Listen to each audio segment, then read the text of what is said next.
What is up to my queerdos, weirdos, and brohos? It is me, your host for this video, Audra, and today I'm going to be doing a review, one spelled with a UE and one with an IEW. I hope I spelled that right out loud.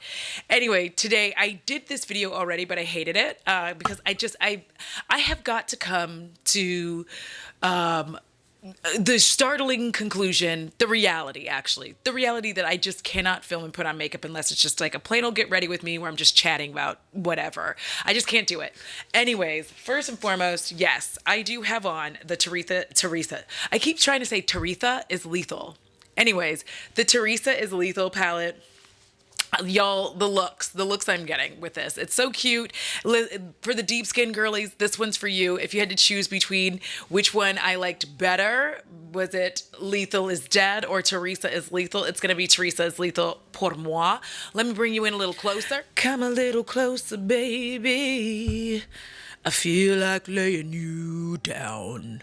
All right, I'm so sorry. I also have on the highlighter. I have on both of them, actually. I don't know the names of things, but I'm hoping I'll be popping them up because my brain is not made for memory of names. So leave me alone. All right. On the outer corner or the outer V, I have Specimen 3. Inside here, Venus Envy.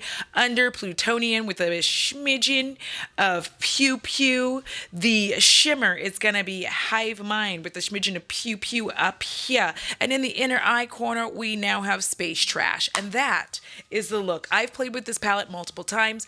You will not be sorry if you pick this up, if that is something that you wanted to buy. If you don't or cannot because of financial reasons, Teresa's fine with that. Don't go broke, all right? All of us are like this who care. Don't go broke buying something to support us. If you want it, buy it. If not, just watch the channel. All right, done. So you will also see this look in several videos because I am batch filming today. That's right. So to get started, the first thing I want to talk about today, the only thing I'm going to talk about in this video, y'all, we need to talk about Rob Zombie's The Munsters. So to be fair, let me just start off by saying I am an Addams Family girl. I prefer the Addams Family, okay? I have always enjoyed the Addams Family. The old show, both shows only had 2 seasons. However, Addams Family consistently kept getting picked up. There was a cartoon, there's movies, there's now a show Wednesday. Like, this has been a regular occurrence. And 2 live action movies. There's another, I feel like, stop motion kind of movie. You know what I'm talking about? Anyways, but there's been several Addams Family movies. The Munsters just... Listen, here was the thing about why I like them. I like the Addams Family because it was just like a spooky family living their spooky lives. Whereas the Munsters, to me, was a sitcom family, but make them spooky. Do you see what I mean? So it wasn't like they're the same. They're not spooky. They just are monsters. Do you know? So I don't know if that makes any difference to anybody watching this, but like that's how I felt about it. I was like, it's all right. I watched The Munsters. I'm going to try to keep this as spoiler-free as possible. This movie perfectly highlights why I hate Rob Zombie as a director. All right? Because we're going in hard. This movie highlights why I hate Rob Zombie as a director. Okay, when you look at his entire body of work, this is why it's like, because you wanted to see him succeed. He says he's a fan, and then this is what he makes. I can't even begin to describe to you because it's a prequel, first of all, and I really feel like first and foremost that this should have been like a mini series, like for TV, and done instead like a TV, like a Netflix TV series, you say, like sitcom.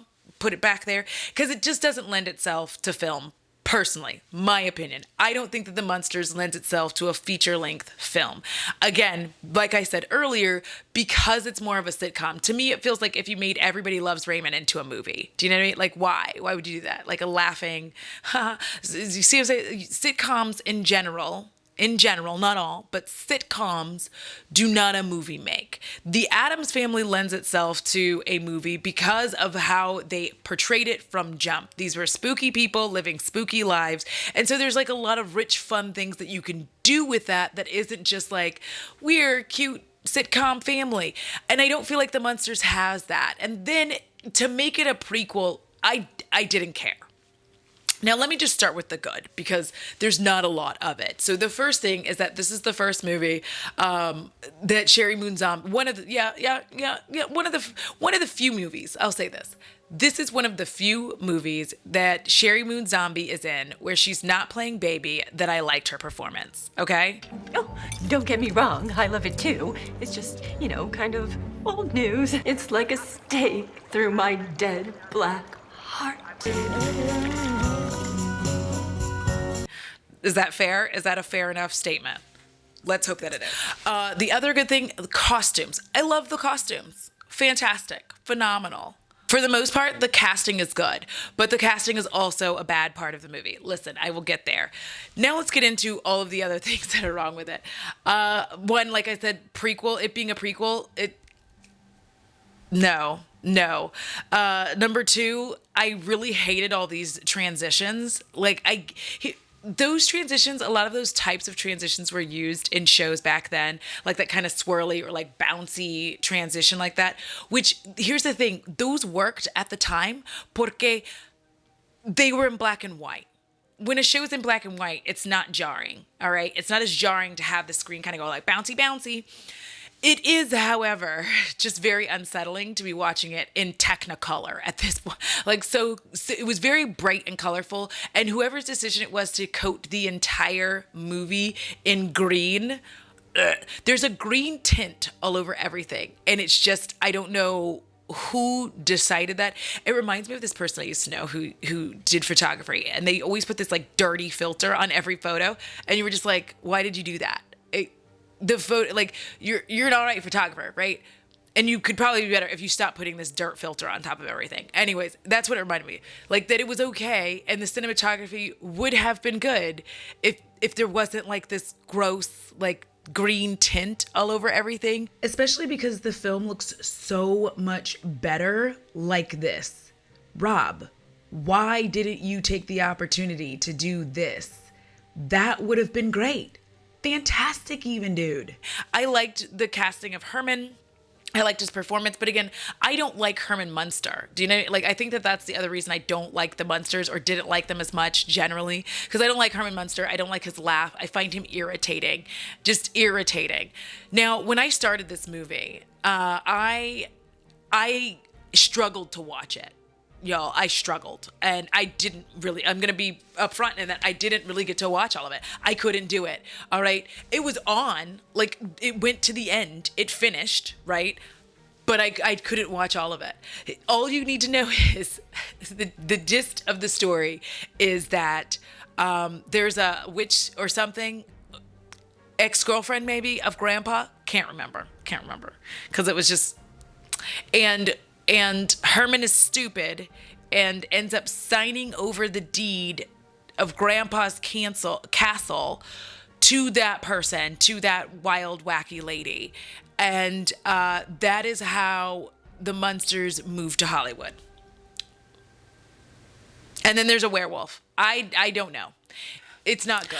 A big thing is it is very, very difficult to see Richard Brake cast in this movie because of the characters that he's played before. So this is what I'm talking about with the casting being both good and bad, because once again, we're back with Rob Zombie's usual cast of characters. The problem is, Rob, when you make the movies that you made previously and then you put these folks in it, like, it just...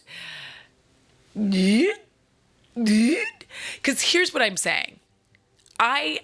Now I'm going to just like exit. It's not a good movie. Don't watch it, or watch at your own risk, because now I'm going to get into my diatribe of why I hate Rob Zombie as a director. Now, to be fair, I only recently came to this conclusion. It took maybe sometime mid last year, and I've been working on this video ever since. And now I'm just going to go for it. And it's not for the reasons that people think, okay? I know that people have their whole thing about Halloween. That's not actually why I hate him as a director. There's a bunch of reasons, but well, maybe a couple. But it's not just because of Halloween. If you go into his body of work, right? You start with House of a Thousand Corpses. I appreciated that movie quite a bit, right? Obviously, we're not going to talk about him being a director for his music videos because I actually like the art direction and the direction in those music videos, and that's great. As a director, he is trash. Here's why. So, House of a Thousand Corpses, good time, right? You're enjoying it. It's a great homage to like Texas Chainsaw and all of those old kind of like slasher movies where it feels like inescapable and scary, right? And then you have its follow-up, obviously, The Devil's Rejects. Somewhere in there, you have Lords of Salem. Wow. Wow. It was The Witch Before the Witch, and it's terrible. And I also did not like The Witch. Listen, I'm a face value movie person. It's usually going to take me a very long time to see past the face value of a film because I'm not a film buff. Like, I like to watch movies, but I think that some of that has to do with my ADHD and autism, in which I just take it at face value. And sometimes it takes a while for me to get the underlying meaning of a movie or anything else that I dislike. It could take a while for me to even realize I dislike it. Hence why we are talking about that I hate Rob Zombie as a director now in the year of our goddess, 2022. Lords of Salem is a long, boring movie. I feel like it was like 3 hours and it probably wasn't even that long. And I want that time back still. I watched it a long time and I still want that time back. Like, give it back to me. Horrible, horrible movie. And then we throw in 31, which is just a Rob Zombie movie. These days, when you say Rob Zombie movie, I automatically am like, oh, it's trash. Like, that's where I am. It was a Rob Zombie movie. And I'll get into what a Rob Zombie movie is as soon as I get through the Halloween movies. So we have Halloween 1. This is, having gone back and rewatched this recently, but, well, I say recently, but to me recent is a year ago. Having gone back and rewatched Rob Zombie's Halloween, I don't dislike it because of the fact that, like, it's the nature versus nurture, seeing young Michael live his life and all that. That's not why I dislike it. I actually dislike it because Rob Zombie had an opportunity. Well, wait. That's not why I dislike it. Because listen, I'm all for adding to the mythos because I am not a horror purist. I'm not one of those people who believes that like the only good horror movies were made in like, you know, the old monster movies or just like the 80s slasher films. I'm not a horror purist. I like horror movies. I like the good ones. I like the bad ones. I like the terrible ones. I like the super fun, ridiculous ones. Like, I love horror. I enjoy the genre, if you will. And because of this, I don't dislike adding to it. Like Nightmare on Elm Street, Freddy Krueger, there's been so much mythos added to him, and that's what makes it fun. That's why you're able to keep the story going. Hellraiser, Pinhead, same thing. You're able to keep the story going. If we want, you know, more generations to watch these movies and be interested in them, we're going to have to evolve them. That's just how it is. People can get in their little feelings about it, but them's the facts. That's true. It's going to always be true. There's always going to be remakes, and hey, remakes are a good thing for me, my opinion. They're not always done well, but remakes inevitably end up being a good thing because for a lot of us, it brings us back to the source material. You know, if it was terrible, you're like, was it this bad before? And you'll go look it up. I mean, that's the age of the internet. Those are the wonderful things about it. Like, one of my favorite movies is The Crazies. And I didn't even know that that was a remake until like I was watching some documentary. So I'm for that. My issue was that the real story was not in how Michael grew up. The real story was the poignant time after Michael murders everybody and is in the psychiatric hospital. I look at that and I'm like, obviously Rob Zombie got so full of himself that he put all of this other stuff in the front of it, and all of that didn't need to be there. The movie literally should have started with, you know, just like the other one with Michael, you know, killing all his family, standing there, clown suit, and then moved into the psychiatric hospital. Because the real story, and this was a performance, the other performance by Sherry Moon Zombie that I enjoyed. The real story was watching this mother try to continue to love her son, who has done a horrible thing, and hope that he could come back because he's the last bit of family that she has. And she is slowly watching him disappear behind this mask. He is not trying to show his face. He begins to stop talking. And that is, you know, when she unalives herself, you see that at this point she has lost any and all form of hope of having a family. That was the story of watching Michael disappear and become Michael Myers, not watching him have a shitty home life, not the Rob Zombie bullshit. Like, I just felt like that wasn't the story to me, and y'all let me know in the comments how you feel. I just felt like that wasn't the story we needed to be told. I felt like the more poignant, more interesting parts were when he was in the psychiatric hospital and you're watching him go from being kind of a lovable little boy to turning into like the inescapable, unstoppable evil that he becomes, right? And then moving that point forward. I like that. I don't like either of the Halloween twos, if I'm going to be honest. I don't like, actually, all three of them at this point. I don't like Halloween 2 original, like John Carpenter's original. I don't like Halloween 2 Rob Zombie's. And I don't like John Carpenter's second Halloween 2. I don't like any of them. Like, I feel like all of them are just lackluster. My opinion. We can argue in the comments, but not really. Be kind, though. Don't be nasty. And so I feel like you look at that, right? And when I realized that, then I had to go back into his body of work again. And when I did that, I noticed something that really, this is the thing that really, where I was like, yeah, I don't like him as a director.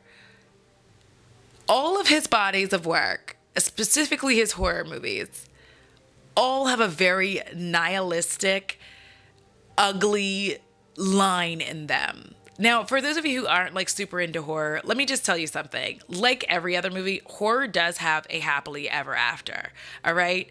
Most of them do. Okay? Even Saw, and it depends on where it is, right? If you're on the side of the bad guys or the good guys, right? Whichever side, whichever point of view, but there is a happily ever after. Texas Chainsaw Massacre, even though girlfriend is just, scarred for life, the happily ever after is that she escaped. She's the only one. She's gonna need a boatload of therapy, but she escaped the nightmare that she endured, right? The same thing, every Nightmare on Elm Street, same thing. Friday the 13th, there's a final girl. The collector, the collection, do you see what I'm saying? There's always like a oop, oop, hula, hula. You know what I mean? Rob Zombie's horror films do not have that. No one survives. No one does well. And through his use of music, which I will say, great musical direction. If he's the one who chose that, great musical direction. Because he does have a way of using music to get you to be on the wrong side of things. And that's one of the things that I did like about The Devil's Rejects, even though it's disgusting, is that his use of music makes you feel bad for these characters, even though they're horrible and you should in no way feel bad for them. And like, this is my bullshit terrible analysis, but like that was the point, making that music and making it sad and kind of commentary on how we, especially in America, but people tend to fall for like the psycho killer, serial killer type bullshit. Dahmer, I'm talking to you, all of you who watched that movie and did the weird creepy things, you know what I'm saying? But getting people to be on the side of the bad guy who did horrible, horrible things. There is nothing good about the Firefly family. I had to say that slowly because it's really difficult to say. There's nothing good about them. They're horrible people. They are grapists. They are Pedialites. And they do horrible things. There's nothing redeeming. There's no redeeming qualities about these people. They enjoy torturing and tormenting people.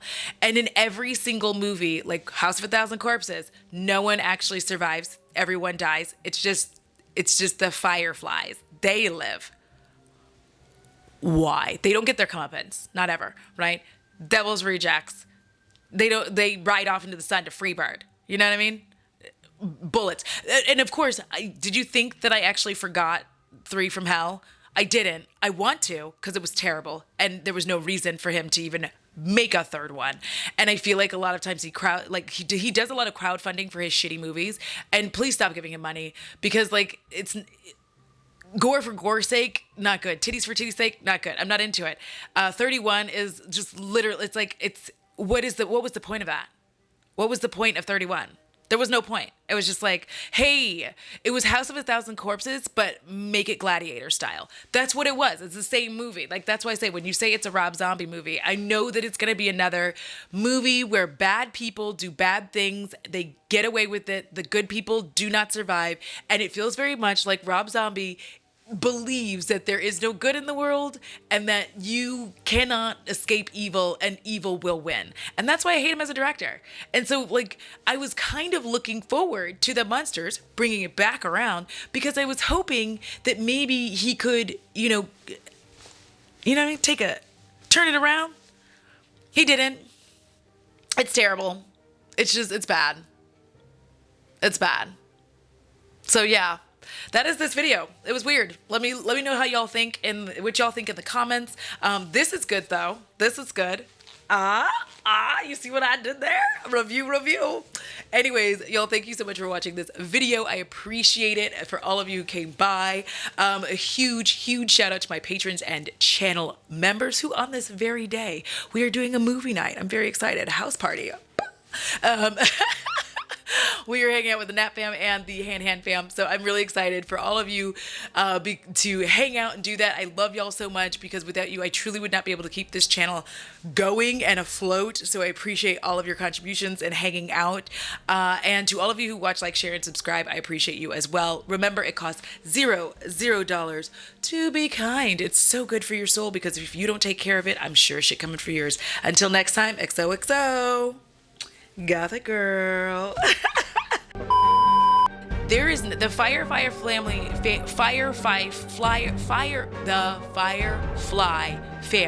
There we go. The Firefly, I cannot say that.